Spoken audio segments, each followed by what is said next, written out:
እንኳን ለአብይ ጾም በሰላም አደረሳችሁ ይላል። ሁሌም በደንበኞቹ ተመስጋኝ ሆነው አፍሮ ሆሊላንድ አስጎብኚ አሁንም እንደተለመደው የጌታችንን የፋሲካ በዓል አብረን እናክብር ይሎታል። ሕማማትን በጎልጎታ እንደ መስገድ፣ ትንሣኤውን በቦታው እንደ ማክበር፣ ጌታችን በተጠመቀበት በዮርዳኖስ እንደ መጠመቅና የጌታን ዳናዎች ለ13 ቀናት እንደ መርገጥ ምንኛ ደስ የሚል ነገር አለን። አፍሮ ሆሊላንድ አስጎብኝና የጉዞ ወኪል እነሆ እናንተም ከበረከቱ ተካፋዮች ሁኑ፣ ወላጅ ዘመዶቻችሁንም ጋብዛችሁ ተመረቁ ይላል። አድራሻ ቦሌ ሞርኒንግ ስታር ሞል ሁለተኛ ፎቅ ቁጥር 218፣ ስልክ 0988 181818፣ ዋትሳፕ 0930 01 1998። አፍሮ ሆሊላንድ በ4 ሚሊዮን 800 ሺህ ብር ሙሉ ክፍያ የአፍሪካ ህብረት ጀርባ ቡልጋሪያ ላይ ባለ 1 መኝታ አፓርትመንት እየሸጥን ነው። ሰላም ቴምር ፕሮፐርቲዎች ነን። ቡልጋሪያ መብራቱ ጋር ወይም ደግሞ አፍሪካ ህብረት ጀርባ ኦር ደግሞ አልነጃሺ መስጂድ ፊት ለፊት ላይ ባለ 1 መኝታ አፓርትመንት በ4 ሚሊዮን 800 ሺህ ብር ሙሉ ክፍያ፣ ባለ 2 መኝታ አፓርትመንት በ7 ሚሊዮን ብር ሙሉ ክፍያ፣ ባለ 3 መኝታ አፓርትመንት ደግሞ በ10 ሚሊዮን ብር ሙሉ ክፍያ 100% የምትከፍሉ ከሆነ ለሽያጭ አቅርበንላችኋል። ይሄ ማለት 100% ለሚከፍል ሰው 30% ቅናሽ ማለት ነው።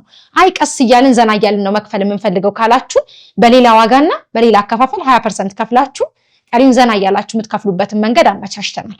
እንዲሁም በተጨማሪ እዛው ሳይት ላይ ከ3 ሚሊዮን 900 ሺህ ብር ሙሉ ክፍያ፣ ቅድመ ክፍያው ደግሞ ከ900 ሺህ ብር ጀምሮ የንግድ ሱቆችን ማግኘት ትችላላችሁ። ቦታው እንግዲህ ነጋራ ያስፈልገው ቡልጋሪያ ላይ ነው። ለሜክሲኮ በጣም በቅርብ ርቀት ላይ ነው የሚገኘው። ትልቁ ኢትዮጵያ ውስጥ አለ የሚባለው አልነጃሺ መስጂድ ደግሞ ፊት ለፊቱ ላይ ነው እየተገነባ ያለው። ለኢንቨስትመንት ለመኖሪያም አዋጭ የሆነ ሳይት ነው።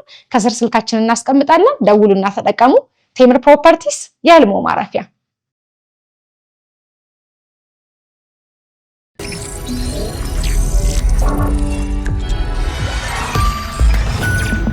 ጤና ይስጥልን፣ እንደምን ሰነበታችሁ አድማጮቻችን።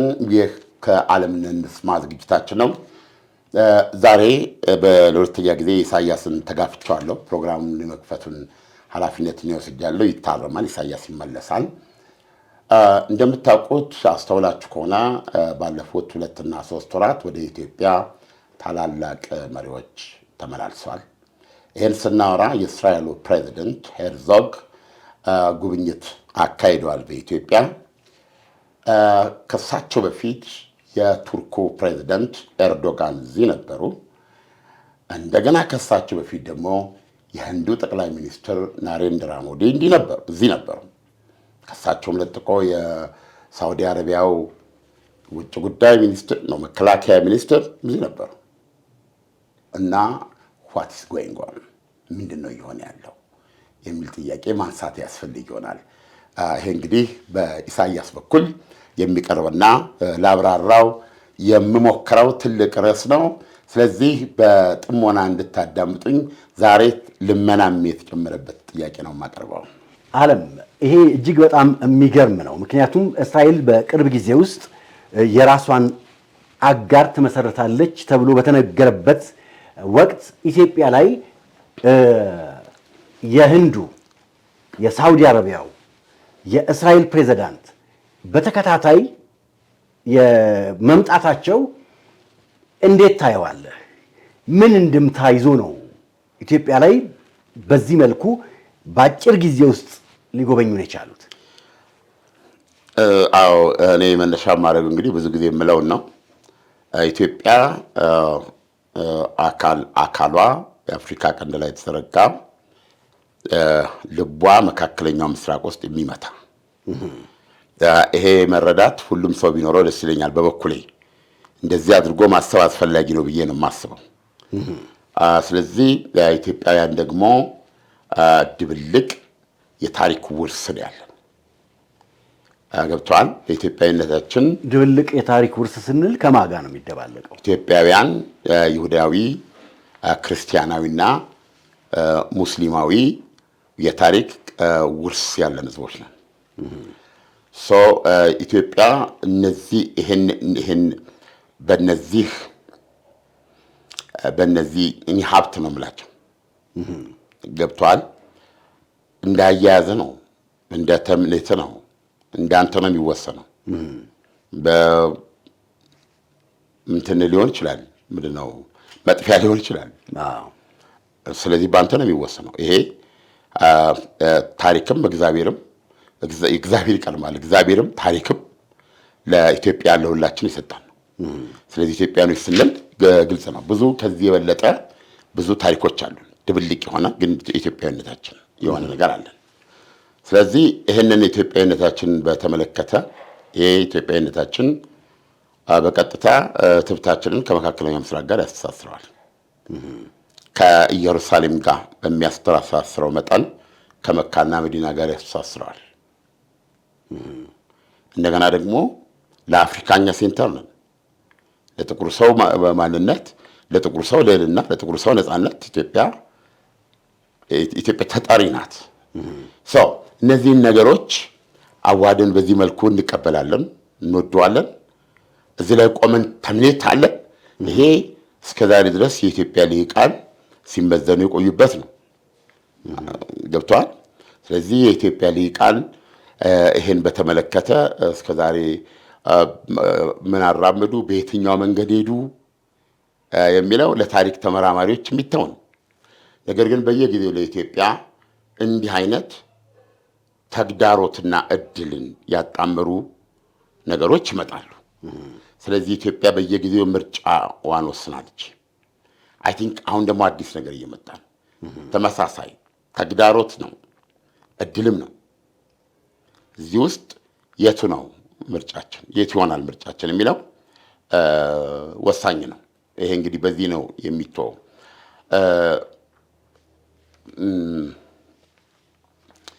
ይሄም በዚህ እንለፈው። ግን ዓለም አሁን ኢትዮጵያን ስንወስድ በመካከለኛው ምስራቅ ልቧ ይመታል ስንል ከምን አንጻር ነው? በሌላ መልኩ ደግሞ ስንመለከት ኢትዮጵያ በቀይ ባህር ዳርቻ ላይ የነበራት ተፈላጊነት እጅግ በጣም ከፍተኛ ነበረ። ያን የቀይ ባህር ዳርቻን ካጣች በኋላ ይሄን ያህል አስፈላጊነቷ ምን ላይ መሰረት ያደረገ ነው? ኢትዮጵያ በነገራችን ላይ ነቲንግ ኢዝ ፐርማነንት። እኔ አንዳንድ ጊዜ የኢትዮጵያ መሬት ቁልፍ ከባህር የተቆረጠች ሀገር የሚለው ያመኛል። ገብቷል። አሚን ነው ኢስ ኦኬ። ዘላለማዊ ግን አይደለም፣ ሊሆንም አይችልም። ገብቷል። አሁን ባለው አስተሳሰብም ሆነ በማንኛውም የተረጋጋ አስተሳሰብ ይሄ ሊሆን አይችልም። ገብቷል። ኢትዮጵያ ትልቅ ሀገር ናት። እኛ ደካሞች ሆነን ኮስሳ ከሆነ ፎርዛት ማተር ከዛ የበለጠ ነገር ሊመጣ ይችላል። ገብቷል። በጊዜና አንበይንም እኛ ጊዜና ሁኔታ ደግሞ ሌላ ነገር ሊያመጣ ይችላል። ባይ ፖይንት ኢትዮጵያ ከቀይ ባህር የተበጠሰች ሀገር ማን ኢትዮጵያ ከቀይ ባህር ሊበጠስ የሚችለው? አሁን የምናየው ሪያሊቲ አለ አይደል? ስለዚህ አብረው ትኖራለህ አንቲል ሰች ታይም አይደል እንዴ? እና የዱለታ ውጤት ነው የግብፅ መራሽ ወይም እዛው መካከለኛው ምስራቅ ውስጥ የተሸረበ እና በእነሱ የታገዘ ሴራ ውጤት ነው። የትኛውንም የጥቁር ሰው ፍላጎት ያረካል። እኔ ከማንም ጋር በዚህ አልከራከርም። ኢንጆይ ያድርግ። ብዙ ሰው በዚህ ደቂቃ ተደስቶ መሞት ነው የሚፈልገው። ይሄ ግን የሀገር ዕጣ ፈንታ እንዲሆን አልፈልግም። ስለዚህ ሁል ጊዜ አገራት ታሪካቸውን ሲያከብሩ፣ ለተምኔታቸው ታማኝ ሲሆኑ ነው እርምጃ የሚኖረው፣ እውነተኛ እድገት የሚመጣው፣ እውነተኛ ብልጽግና የሚመጣው። ከዛ በኋላ ግን ራስን ማታለል ነው። ገብተዋል። ታክሞ መዳን ሳይሆን ህመምን በምንድነው ፓናዶል ውጦ የማደንዘዝ ጉዳይ ነው የሚሆነው። ስለዚህ ኢትዮጵያ የቀይ ባህር ሀገር ናት። አሁን የግድ በዚህ ሰዓት ይስራ ማለት አይደለም። ማን ነው ሁሉ ነገር ፐርማነንት ነው ያለው? እንደዚህ አይደለም። ትላንት የቀይ ባህር ባለቤት ነበረች፣ ዛሬ ላይ በተጨባጭ የለም። ነገን ግን አንተም ነውም ነው ዘ ፖይንት። በግሌ ኢትዮጵያዊነት ላይ ያለውን ዘመቻ ሳይ ኢትዮጵያን የተሻሉ ልሂቃን ይኖራታል ብዬ ተስፋ ነው የማደርገው። ገብቷል። አንዳንዴ ኩርማን ትምህርታችን ኩርማን ነው፣ ፍላጎታችን ኩርማን ነው፣ በዚቹ ላይ መክበብ ነው። ታዲያ ትልልቅ ብዙ ከኛ የበለጸጉ ስንት ነገር የደረሱ ሀገሮች ገብቷል። የፈለግከውን ሀገር ጥራለን። ከኛ ብዙ የተራመዱ የበለጸጉ ሀገሮች እንደ ሀገር ደህንነታቸው የተከበረ እንደ ኢኮኖሚ የተትረፈረፋቸው ተጽዕኗቸው በሁለትና በሶስት ሀገር ላይ የተንሰራፈ ሆነው ሲዋደቁ አናይም እንዴ? እያየን ነው አይደለም? እኛ ዶሮ ብታልም ምናምን እዚህ ጋር የሆነ ጥሬ ላይ አይደለም የምንከበው። እንደዛ ነው መሆን ያለብን። እኛ እንደዛ ነው መሆን ያለብን። በፍጹም አይደለችም ኢትዮጵያ፣ እንደዚህ አይደለችም። በቃ ኢትዮጵያን አስባለሁ ካለ ዳዝም ማተር ከላይ በመሰረቱ ኢትዮጵያ ምንድን ነች ነው አይደለም? የሆነ እዚህ ጋር ነዳጅ ሲወጣ በዛ ነዳጅ ዙሪያ ላይ እንትን የምትል ይሄ ነው ትልቁን ፒክቸር ረስተህ እዛ ጋር ባህሩ የኔ ነው ይታያል። ሀሳቢው ትንሽ ነገር ካለች የኔ ናት ብቻዬን እበላታ። ይሄ የሚያሳፍር ነው። በዛ መጠን ሀገሪቱ ውለቷን የከፈለ ሰው አላገኘችም። በሷ ወርድና ስፋት መጠን የተማረ ሰው አላገኘችም። የተማረ ሰው ነፃ ያወጣ ሰው ማለት ነው። ገብቷል። ለዕለት ኩርማ እነዚህ ይሄን በጣም ለመግለጽ ለሚያሳፍር ነገር የዛ ደባ አርቃቂና ተንታኝ ሆኖ በዛው ውስጥ ነው። ገብቷል። ስለዚህ አሁን መጀመሪያ መረዳት ያለብን አምነን መቀበል ያለብን ነገር አለ። የሀገር ታሪክ ባህል እና የሀገር ትልቅነት ከብዶህ እሱ ቢቀር እንደዚህ እኮ ቢሆን እንዴት ይሆን ነበር ብለህ የምታስብ እኮ ለዛስ አፕት ዩ። ስለዚህ ዓለም አሁን ወደ ዋናው ነጥባችን ስንመለስ ኢትዮጵያ አሁን ለዚህ በመካከለኛው ምስራቅ ላይ ያላት ተፈላጊነት ከምን የመነጨ ነው? ልቧ የሚመታው ማለት ኢትዮጵያ የምትነሳውም የምትሞተው መካከለኛው ምስራቅ ውስጥ ነው ማለት ነው። ዛት ኢዝ ዘ ፖይንት። ልብ ቆመ ጉበትን ቢያምን ትታከማለህ። ልብህ ከመታ ጊዜ አለ ለሁሉም ነገር። ግን ልብህ በየሰኮንዱ እንደዚህ የምትለው ነገር መኖር አለ። የኢትዮጵያ ልብ መካከለኛው ምስራቅ ውስጥ ነው። ልቧ መካከለኛው ምስራቅ ውስጥ ነው ሲባል ሞቷም ሽረቷም ገብቷል። መውደቂያዋም መነሻዋም ትልቅነቷም ትንሽነቷም እንትን የሚለው እዛ ነው የሚለው። ስለዚህ አሁን ይሄ ቤዚካሊ ምን ያደርጋል? ልጆችን ወደ ትምህርት ቤት የምትልክ ከሆነ አስረዳቸው። ይሄንን ትምህርት ቤቶች ስትገነባ ትምህርት ቤቶች ሲያስተምሩ መምህራኖቹ የትምህርት እንትኑ ይሄንን የተገነዘበ መሆን አለበት። ሰው ኢትዮጵያን እነማን ናቸው? እኛ ነን፣ ሌላ ሰው የለም። ኢትዮጵያን እኛ ነን። አማራው፣ ኦሮሞ፣ ትግሬው፣ ጉራጌው፣ ከምባታ፣ ዋድያው፣ ወላይታው፣ ሶማሌው ነን። ኢትዮጵያን እኛ ነን። ሌላ ከሌላ ቦታ ይመጣል። የኛ ድብልቅ የኛ ውህደት ነች ኢትዮጵያ ማለት ፊኒሽድ። ስለዚህ ኢትዮጵያ ሰፊ ናት ለሁሉም ማለት ነው። ገብቷል። ስለዚህ ኢትዮጵያን መካከለኛው ምስራቅ ውስጥ ልቧ የሚመታ የሚያደርጋት ምንድን ነው? የቀይ ባህር ነገርን አልሳውን ሄደ አንተ ሶማሌ ከኛ የበለጠ የሚገርም የህንድ ውቅያኖስ ላይ ምናምን ጠቅላላ ከጫፍ እስከ ጫፍ በባህር የተከበበች ነች። ሶማሌ ግን ኢትዮጵያ ማለት አይደለች። መካከለኛው ምስራቅ ውስጥ የኢትዮጵያን ይህንን ያህል ቦታ ያላት ገብቷል። እኛ ትልቅ ህዝብ 130 ሚሊዮን እኮ ነው። በትንሹ እንደመረው ቢባል ከዛ ውስጥ ኩርማን እየቀረፈፉ የማውጣት ይሄ ሊቃኑ ምን ማለት ይችላል? ሊቃኑ ህዝብን አሸንፎ ነው የሚኖረው። ሊቃኑ ለህዝብ አይደለም፣ ህዝቡ ነው ትልቅ ህዝብ እዚህ ሀገር። ሊቃኑ ግን ህዝቡን አይተረጉምም። ህዝቡ ውስጥ ያለውን ዳይናሚዝም፣ ህዝቡ ውስጥ ያለውን ጉልበት፣ ህዝቡ ውስጥ ያለውን ጽናት አያሳይም። ኢሞሽናል የሚያደርግ ነገር ነው። እኔ የፈለግኩ ዓመት ሂድ ይሄንን ነው የምታየው፣ ይሄንን ነው አለመታደል የምትለው። ስለዚህ አሁን ይሄን መርዳት ያስፈልጋል። ወደዚህ ልምጣለን። ዋይ ለምን ምንድነው ዋትስ ጎይንግ ኦን ያልነው አይደል? የህንዱ ጠቅላይ ሚኒስትር አሁን በእስራኤል ጉብኝት እያደረጉ ነው። ትናንት የጀመሩት ነው ጉብኝት። የቱርኩ ፕሬዚደንት እዚህ ነበር፣ ኢትዮጵያን ጎብኝተዋል። የሳውዲው ውጭ ጉዳይ ሚኒስትር ወይም መከላከያ ሚኒስትር እዚህ ነበሩ። ስለዚህ ሳምቲንግ እየሆነ ነው ማለት ነው። ለምሳሌ ለመነሻ ሚድል ኢስት ሞኒተር አንድ ነገር በጣም የሚገርም ትንታኔ ጽፏል። ባለፈው በእኛ ፕሮግራም አቅርበነዋል። እስራኤል ሌላ ሶስተኛ አክሲስ ለመመስረት እየሰራች መሆኗን አቅርበናል በዘገባችን። ሶስተኛ አክሲስ ስንል ምን ለማለት ነው? እሱ ጋር እመጣለሁ። ሶስተኛ እስራኤል በመመስረት ላይ ነኝ የምትለው አክሲስ እስራኤል ላይ አንከር የሚያደርግ እስራኤል ላይ መልህቁን የሚጥል ህንድን፣ ግሪክን፣ ቆጵሮስን እና አንድ ስሙ ያልተገለጸ የአረብ ሀገርና የአፍሪካ ሀገርን የሚጠምር ስትራቴጂክ አሊያንስ ወይም አክሲስ ነው። እስራኤል እየሰራውበት ነው የምትለው። ሁለቱ አክሲሶች የቶቹ ናቸው አልከኝ? ይሄ ደግሞ ሺዓዊ አክሲስ ኢራን ላይ መልህቅ የጣለ ሊባኖስ፣ ሶሪያን፣ ኢራቅ እና የመንን የያዘ አክሲስ ነው።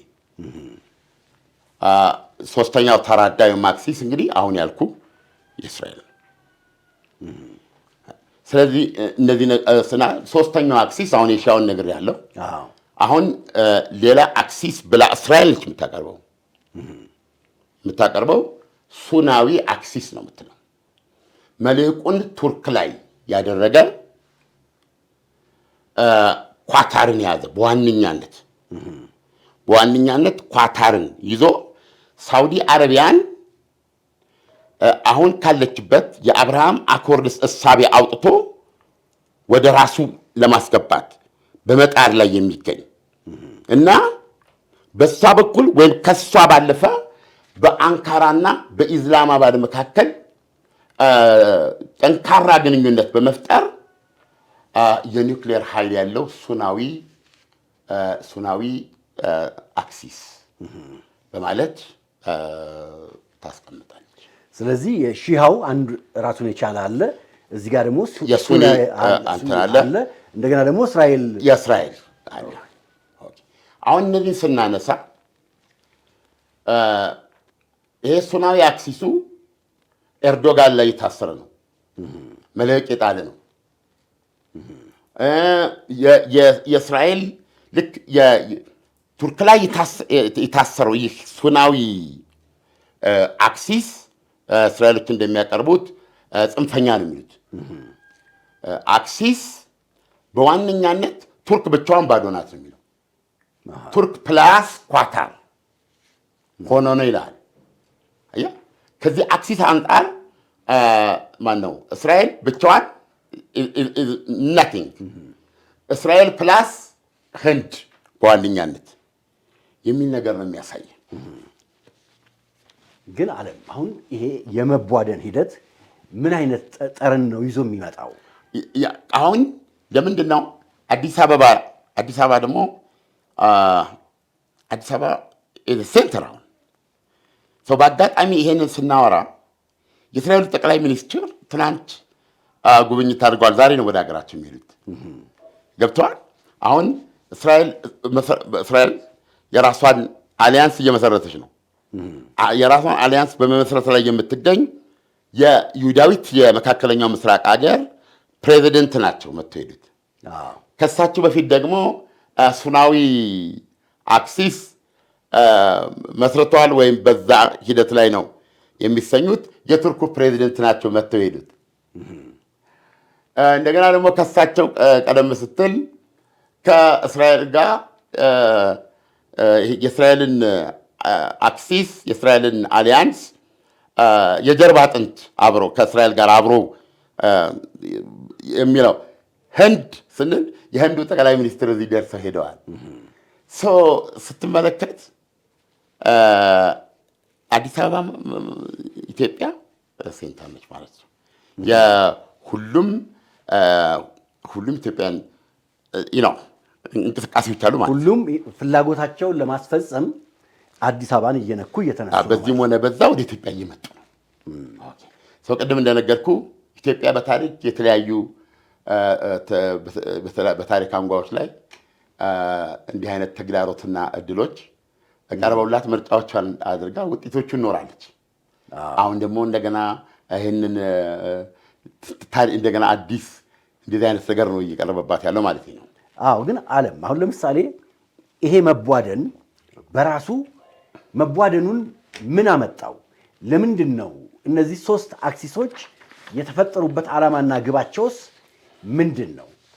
ኦኬ ይሄንን እዚህ ላይ በጣም አሪፍ ትንተና ነው የሞኒተር የቀድሞ የእስራኤል ጠቅላይ ሚኒስትር ናፍታሊ ቤኔት ይባላሉ። ምን አሉ ይጠቅሳል። ዋናው መነሻው እሱ ነው። እሺ ምንድን ነው ያሉት? ቱርክ በኳታር ተደግፋ እንደ እስራኤል ዋና ስትራቴጂክ ጠላትነት ኢራንን እየተካች ነው ያሉት። የጠቅላላ የትንተናው መሰረት ይሄ ነው። ናፍታሊ ቤኔት ምንድን ነው ያሉት? ቱርክ በኳታር እየታገዘች ኢራንን እንደ እስራኤል ጠንቀኛ ዘላቂ ጠላት እየተካች ነው የሚል አጠቃላይ ትንተናው የሚጀምረው ከዚህ ነው። ምን ይላል? የቤኔት ቃል ይላል። እነዚህ የቤኔት ቃላቶች ስለ አዲስ አክሲስ ይናገራሉ ይላል። አሁን ስለምናወራው ትባርክ አሁን ኔታንያሁ ያደርጉት ያሉት እናቆየው መነሻ ይሄ ነው የሚቀድመው። ከኔታንያሁ በፊት ናቸው ይሄን ያሉት እና ምን ይላል? ቱርክ መጀመሪያ ቱርክ ስትረዳ የኔቶ አባል ናት። የጎመራ ኢኮኖሚ ያላት ዓለም አቀፋዊ ተምኔት ያላት ሀገር ናት። ገብቷል? ፍላጎቷ ተምኔቷ ዓለም አቀፋዊ ነው፣ ግሎባል ያላት አገር ከኢራን ሺያዊ አክሲስ የበለጠና የከፋ የሱኒ አክሲስ እየገነባች ነው። በዚህ ላይ ሚሊህ አልቱኒሲክ የሚባሉ በዓለም አቀፍ ፖለቲካ የቱርክ ጉዳይ ኤክስፐርት ሲናገሩ ፕሬዚደንት ጣይብ ኤርዶጋን ርዕዮተ ዓለምን ወደ ተጽዕኖ መሳሪያነት መለወጥ የተካኑ የተራቀቁ መሪ ናቸው ሲሉ ይገልጿቸዋል። አሁን ይሄ እንደ ቻሌንጅ ነው።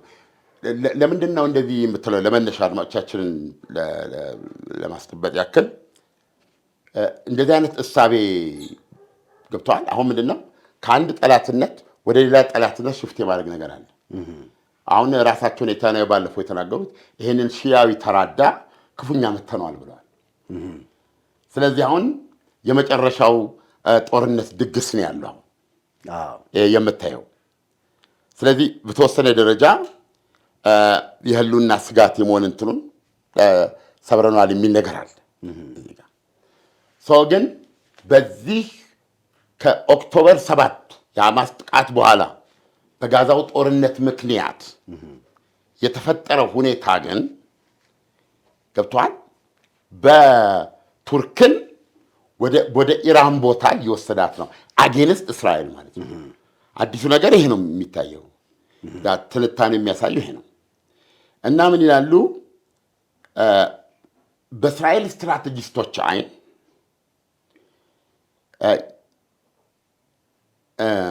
የእስራኤል መሰረታዊ የስጋቷ ምንጭ በአቅም ደረጃ ማለት ነው ቱርክ ራሱ አይደለችም፣ ወይም ቱርክ ብቻዋን አይደለም። ቱርክ ብቻዋን ቢሆን እዳው ገብስ ነው።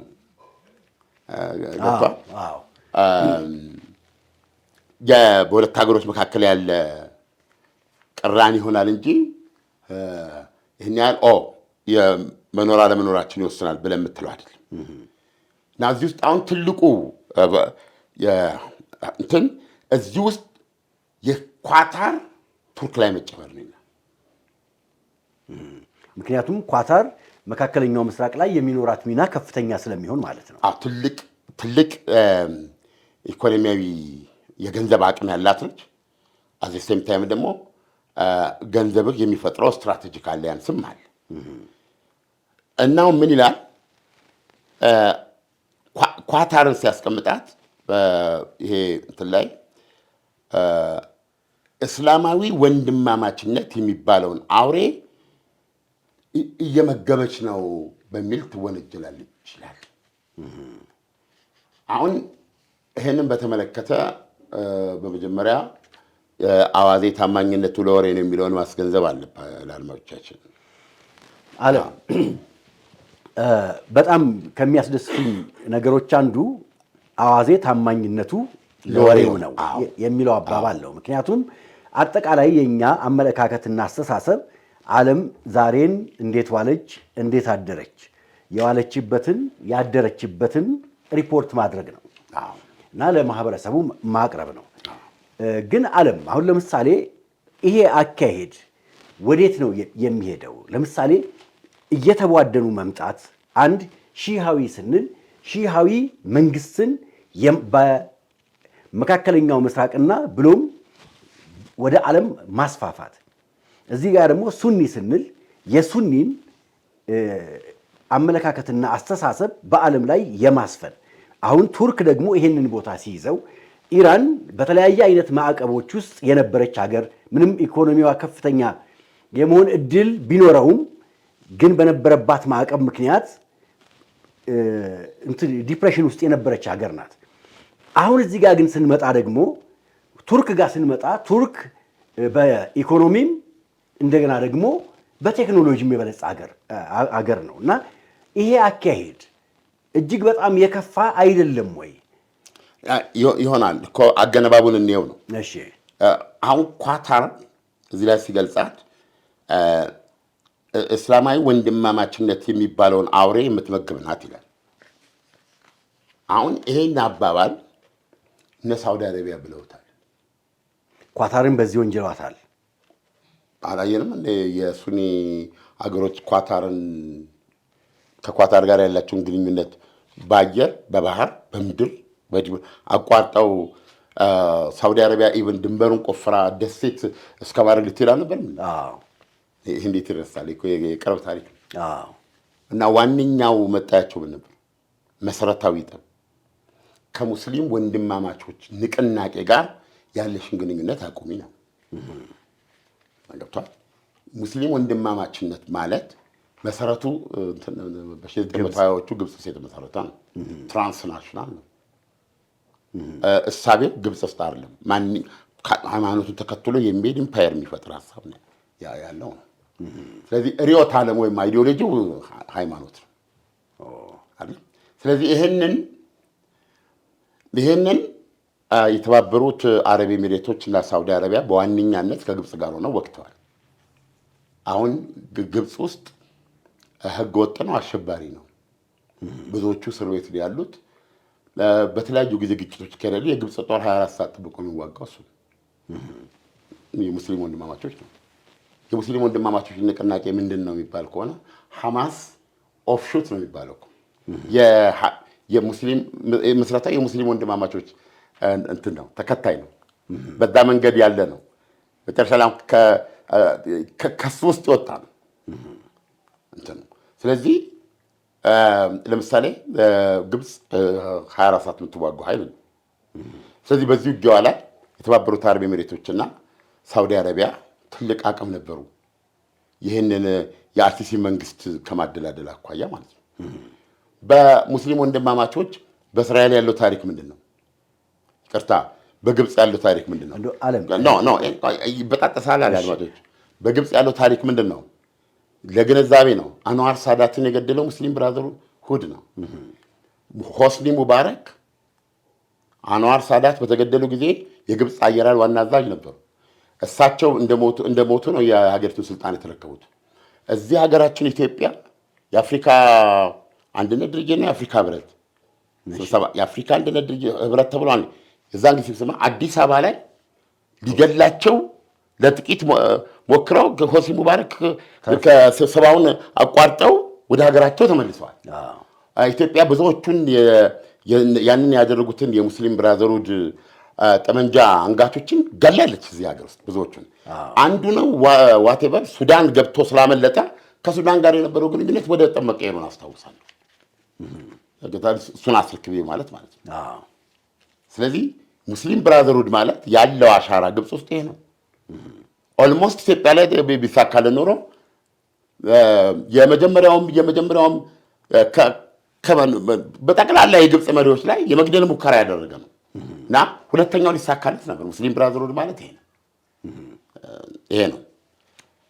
ስለዚህ አሁን ኳታርን አቁሚ ነው ያሏት። ያንን ግን ዓለም አያይዘን ትመልስልኝ ነው የሙስሊም ብራዘርሁድ ዓላማና ግቡን እንደው አጠር አድርገህ አያይዘን። ሃይማኖት ላይ የተመረኮዘ ነው። የሸሪዓ ህግ ላይ ተመስርቶ ፖለቲካዊ፣ ኢኮኖሚ አጠቃላይ መዋቅሮቹ በዛ የተዘረጉ ናቸው።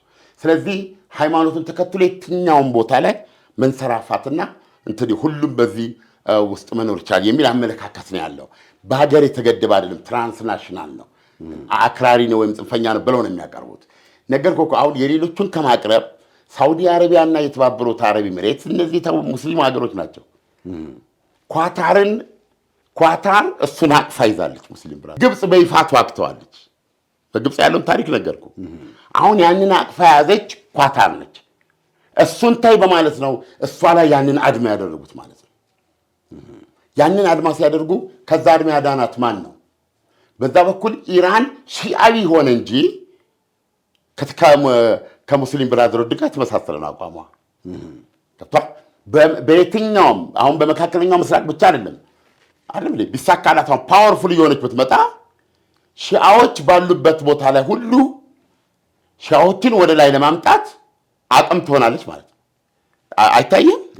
ማሳያ ሊል ይችላል። አሁን ለግንዛቤ ነው እኛ የምንናገረው። ማሳያ ባህሬን ነች። ባህሬን በታሪኳ ሁሌ መሪዎቿ ሱኒ ናቸው። በቁጥር አብላጫነት ማጆሪቲ በምትለው ሴንስ ግን ሺዓዎች ናቸው። ስለዚህ በአረብ ጸደይ ጊዜ እስላማዊ መንደቃቃት ነው ያለችው ኢራን። ስለዚህ ዋነኛ ዘመቻ የነበረው ያ የተነሳ የተቆጣ ህዝብ የዛን ስርወ መንግስቱ እንዲገለብጠው ነበር ባናቱ እና ለመጀመሪያ ጊዜ ኢራቅ ውስጥ እንደሆነው እነ ሳዳም ሱኒዎች ናቸው። ገብቷል። የጆርጅ ቡሽ ጦርነት ሲመታቸው በዲሞክራሲም ብዙሃን የሆኑት በቁጥር አብላጫ የሆኑት ሱኒዎች መንግስት መሰረቱ ማለት ነው ኢራቅ ውስጥ። አሁን የአይንና ናጫ የነበሩት ኢራንና ኢራቅ አሁን ምንድን ናቸው? በተመሳሳይ በዚህ ሁኔታ ያን ወቅት ግብፅ ማለት ኢራን ከፍተኛ ጥረት አድርጋ ነበር ያንን ሱኒ ገልብጣ ሺዓዎች እንዲይዙ ማለት ነው። ባህሬን ደጋግመን ተናግረናል። ያን ጊዜ ሳውዲ አረቢያ ወታደራዊ ስምምነት አለኝ ብላ ታንክ እየነዳች ሰተት ብላ ገባች አደባባይ ላይ። ከዛ በኋላ የወጣት ቢል ምክንያቱም የመጨረሻ ነገር ይሆናል ወያውንም የምትተላለቀው ነገር ነው እንጂ ዝም ብላ የምትለው ነገር ስላልነበር ማለት ነው። ሰውን ተረዳኝ። ስለዚህ አሁን ኢራን ጋር ያለውና ሙስሊም ብራዘርሁድ ጋር ያለው ነገር ድንበር የለውም። አየው፣ ይሄንን አቁሚ ነው። እዚህ ጋር እነ ተባበሩት አረብ ኤሚሬትስ እና የገነቡትን ዓለም የፈጠሩትን ዓለም አይታል። ስለዚህ ያኔ እሷን ለማዳን ኳታርን ለማዳን ማን ነው ጦርም ያለው ስምምነት ያለው ማን ነው? ቱርክ ናት እና ኢራን ናቸው። ስለዚህ ኳታር መጨረሻ ላይ እንዳሸነፈች ነው የሚቆጠረው። መልሰው ታረቋት እንጂ አቋሟን አልቀየረችም። እንደተጠየቀችው አልጀዚራን አልዘጋችም። አልጀዚራ አረብኛውም አሁንም በሁሉም ሀገሮች ይሰራል፣ አልዘጋችም። ስለዚህ አሁን ሌላው አዲሱ ክስተት ምንድን ነው? በዚህ ውስጥ የነበረ በአሜሪካው ፕሬዚደንት በዶናልድ ትራምፕ የመጀመሪያ የስልጣን ዘመን መሰረት የጣለለት አብርሃም አኮርድስ ተብሎ የሚታወቀው በእስራኤልና በአረቦች መካከል ያለውን ታሪካዊ ቁርሾ የሚቀብርና በአረብ እስራኤል ግንኙነትን ኖርማላይዝ የሚያደርግ ትልቅ አብዮት ነው። ወይም የዶናልድ ትራምፕ በእሳቸው እሳቤ ክፍለ ዘመናዊ ክስተት ነው። ማንም ያላደረገው ነው። የመካከለኛው ምስራቅን ያላቋረጠ ረብሻ ለአንዴና ለመጨረሻ ጊዜ ዝም ጭጭ የሚያደርግ ብለው ያሰቡት ነበር። በዚህ መካከል እስራኤል ከኳታር ጋር እስራኤል ከተባበሩት አረብ ኤሚሬቶች ጋር ዲፕሎማሲ ግንኙነት መሰረተች። ከባህሬን ጋር፣ ሞሮኮ እና ከሱዳን ጋር በሂደት ላይ እንዳለ ይሄ ጦርነት መጣ እና ዋነኛው ትልቁ ፕራይዝ ይሄንን ሁሉም በአረብ ሀገሮች ትልልቅ እንትኖ ሊከሰት የሚችለው ዋናዋ ሴንተር ያለችው ትልቋ ሀገር ሳውዲ አረቢያ ነበረች እና ሳውዲ አረቢያ ዛጋ ደርሳ ነበር ይህን ስምምነት ለመፈራረም በእስራኤልና በሳውዲ አረቢያ መካከል የዲፕሎማሲ ግንኙነት ሊመሰረት ማለት ነው። አፋፍ ላይ በደረሰበት ሰዓት ነው ሐማስ ኦክቶበር 7 ያንን ያልተጠበቀ ጥቃት በእስራኤል ላይ ያደረገው። ለዚህ ነው እስካሁን ድረስ ሐማስ ያንን ጥቃት ለምን አደረገ የሚለው ጥያቄ ቁርጥ ያለ ምላሽ ያላገኘው ማለት ነው። ምክንያቱም ናስራላህም አልሰማውም ነው ያሉት። አየህ አልተመሳጠ ከሚስጥሩ ውስጥ አውጥቶ ራሷ ኢራን ደገፈች እንጂ የኦክቶበር 7 ጥቃቱን ተነግሮን በቀጥታ አልተነገረኝም ያለችው እና የሲንዋር ነው ያንተን። ስለዚህ ዋይ ለሚለው ጥያቄ ብዙ የሚሰጡ መላምቶች አሉ። ወይም ራሱ ያንን ጥቃት ባደረገበት ጊዜ በተናገረው የአላስካ ጎርፍ ነው ያለው። አጠቃላይ ሃይማኖታዊ ንቅናቄ መፍጠርና እስራኤልን በዚህ ማዕበል ውስጥ ማጥለቅለቅ ነበር። ሁሉም መካከለኛው ምስራቅ እንዳለ እንዲነሳባት የማሰብ እንትን ነበረው። ምክንያቱም ድርጊቱ ያልተጠበቀ ድንገተኛ ቦልድ ብዙ ጉዳት ያደረሰ ስለሚሆን ኢንስፓየር ያደርግና አንዳች ፍንዳታ እስከ አላስካ ላይ የሚታዝ ያሰበው ነገር ከባድ ነው። ለዚህ ነው አላስካ ፍላድ ነው ያለው እንትኑን ያለው ጊዜ ማለት ነው። አንዱ እንግዲህ ይሄ ነው በሱ ውስጥ የሚታየው። ሁለተኛው ደግሞ ትልቁ ነገር በሳውዲ አረቢያና በእስራኤል መካከል ያለው ነገር ተርኒንግ ፖይንት ነው እና ያንን ነገር ለማቋረጥ የሚያደረገው ነው የሚል ነው። ዋቴቨር ያ የኦክቶበር 7 ጦርነት አስነሳ ማለት ነው። አየህ እዛ ላይ ደግሞ የእስራኤሉ ጠቅላይ ሚኒስትር ቤንያሚን ኔታንያሁ ትልቁን የዲፕሎማሲ ረቂቅነት ካባ ሊላበሱ ዋንጫውን ሊጨብጡ አፋፍ ላይ የነበሩበት የፍልስጤም ጉዳይ እንዳለ ሆኖ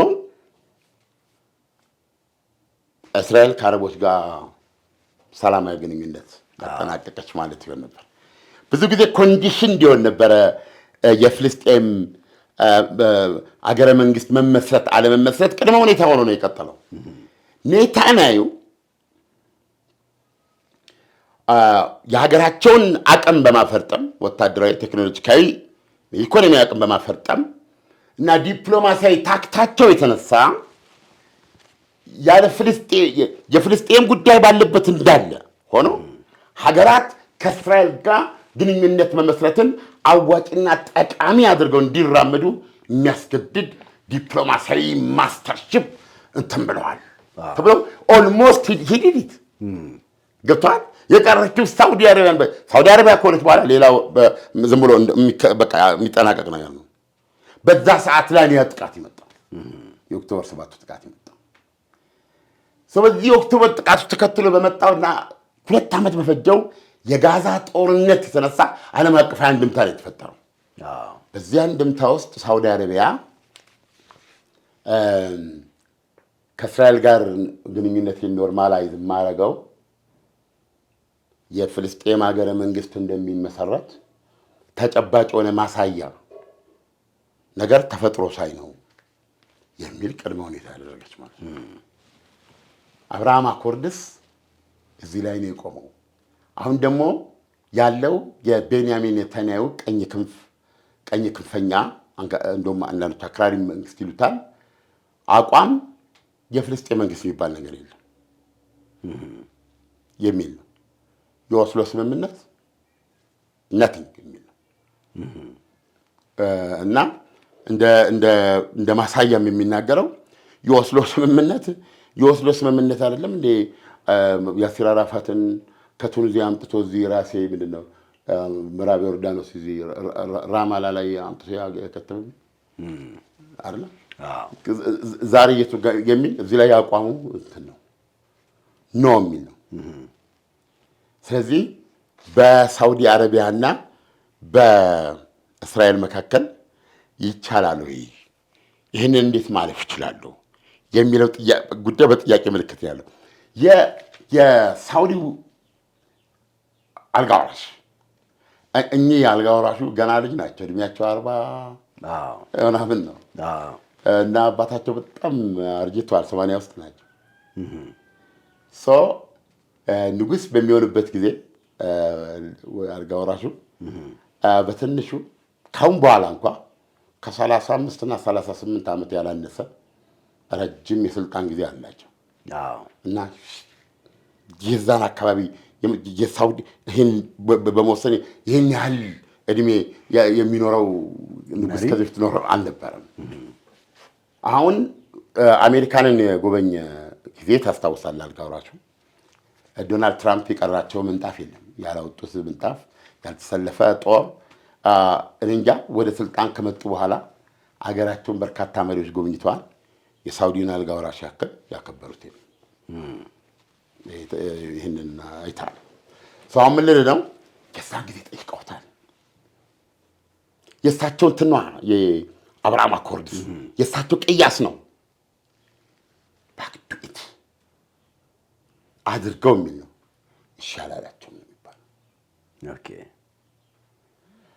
አሁን እስራኤል ሳውዲ አረቢያ ከአብርሃም አኮርድስ እየራቀች መምጣቷን ትገነዘባለች። ይሄ መሀል ላይ ያለው ቀድሞ ሁኔታ አሁን ባለው የእስራኤል መንግስት እሳቤ ነው የምነግርህ። እና ምንድነው አሁን እየሆነ ያለው ሲባል እነ ቱርክ ሳውዲ አረቢያን ወደ እነሱ ጎራ የመሳብ ሙከራዎች እያደረጉ ነው የሚል ነው። ይሄ በጣም ከባድ ነው። አዎ አሁን ሳውዲ አረቢያን ወደ እነሱ ጎራ የማስገባት ነው ሙከራ ላይ ናቸው። አሁን ሳውዲ አረቢያ ወደዚህ ማለት ሳውዲ አረቢያ ፕላስ ፓኪስታን ኒውክሌራዊ የጋራ ስምምነት አላቸው። በሆነ ጦርነት ወቅት ሳውዲ አረቢያ ጦርነት ውስጥ ብትገባ ፓኪስታን አውቶማቲክ የኒውክሌር ጋሻ ትሰጣለች ለሳውዲ አረቢያ። ስለዚህ አሁን የቱርኩ ኤርዶጋን እየፈጠሩ ያሉት አክሲስ ኳታር ኦልሬዲ የተሰሰረ አለ። ሙስሊም ብራዘርሁድን ያጠፈች ነች።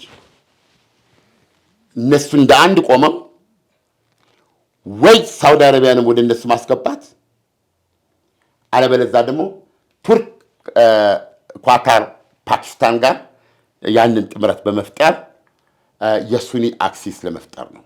እንኳን ለአብይ ጾም በሰላም አደረሳችሁ ይላል ሁሌም በደንበኞቹ ተመስጋኝ የሆነው አፍሮ ሆሊላንድ አስጎብኚ። አሁንም እንደተለመደው የጌታችንን የፋሲካ በዓል አብረን እናክብር ይሎታል። ሕማማትን በጎልጎታ እንደ መስገድ፣ ትንሣኤውን በቦታው እንደ ማክበር፣ ጌታችን በተጠመቀበት በዮርዳኖስ እንደ መጠመቅና የጌታን ዳናዎች ለ13 ቀናት እንደ መርገጥ ምንኛ ደስ የሚል ነገር አለን። አፍሮ ሆሊላንድ አስጎብኝና የጉዞ ወኪል እነሆ እናንተም ከበረከቱ ተካፋዮች ሁኑ፣ ወላጅ ዘመዶቻችሁንም ጋብዛችሁ ተመረቁ ይላል። አድራሻ ቦሌ ሞርኒንግ ስታር ሞል ሁለተኛ ፎቅ ቁጥር 218፣ ስልክ 0988 181818፣ ዋትሳፕ 0930 01 1998። አፍሮ ሆሊላንድ እስራኤል በዚያ በኩል እጅግ የመታወትና ያዳክምኩት ኢራን ላይ መልሕቁን የጣለ ሺዓዊ የተጋትሮ ተራዳ፣ በዚህ በኩል ደግሞ አንካራና ዶሃን የጠመረ ቱርክና ኳታር ላይ መልሕቁን የጣለ አክራሪ ሱኒያዊ አክሲስ ያላቸውን ሁለት አክሲሶች ተቃውሞ የሚቆም እስራኤልና ህንድ ላይ መልሕቁን የጣለ ባለ 6 ሀገራት አዲስ የቃል ኪዳን ትብብር ለመመስረት እየሰራው ነው ብለዋል የእስራኤሉ ጠቅላይ ሚኒስትር ቤንያሚን ኔታንያሁ።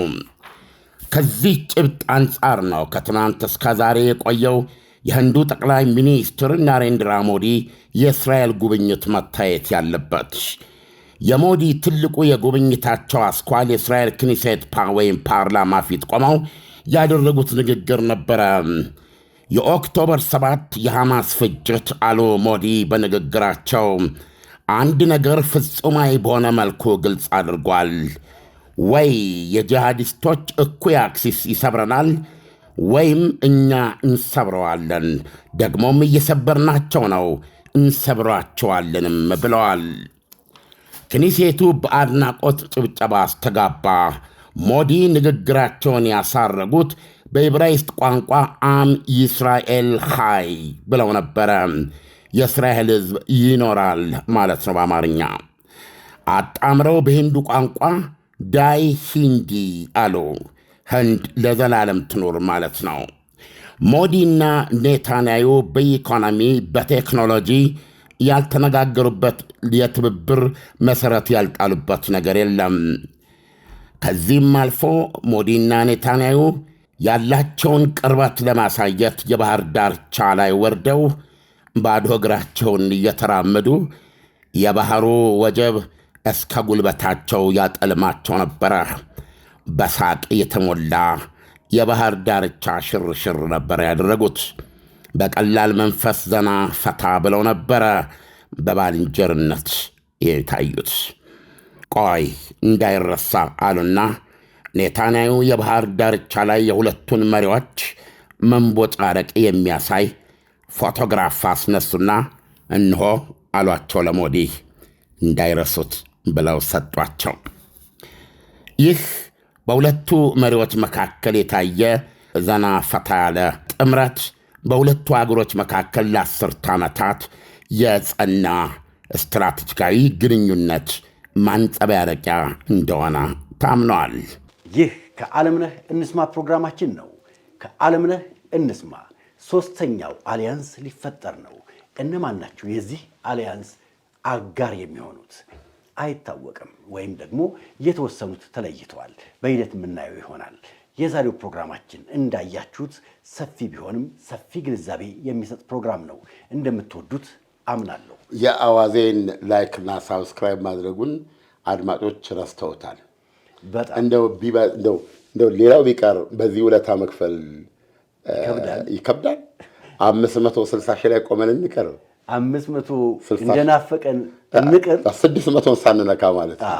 ኧረ ያስተዛዝባል በላቸው። ያስተዛዝባል። እውነት ነው። ዓለም ውድ አድማጭ ተመልካቾቻችን ወዴት ነው ላይክ፣ ሰብስክራይብ፣ ሼር እያደረግን ብናይ አይሻልም?